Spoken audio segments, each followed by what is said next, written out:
C'est une nouvelle opération israélienne qui pose question. L'armée israélienne a annoncé mener un assaut contre le Hamas depuis vendredi près de l'hôpital Kamal Adwan, principal centre de soins du nord de la bande de Gaza.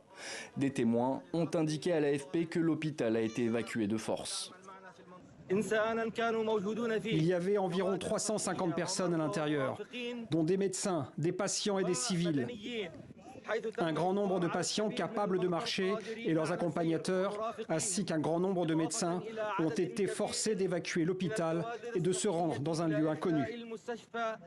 Selon des responsables médicaux palestiniens, l'armée israélienne aurait en partie incendié l'hôpital Kamal Adwan après leur assaut, le rendant effectivement hors service. Une soixantaine de membres du personnel et 25 patients seraient dans un état critique selon l'OMS.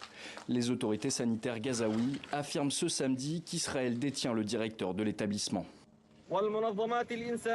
Nous appelons la communauté internationale et les organisations humanitaires à prendre des mesures immédiates pour mettre fin à ces violations graves perpétrées contre les établissements de santé, leur personnel, les civils et les patients.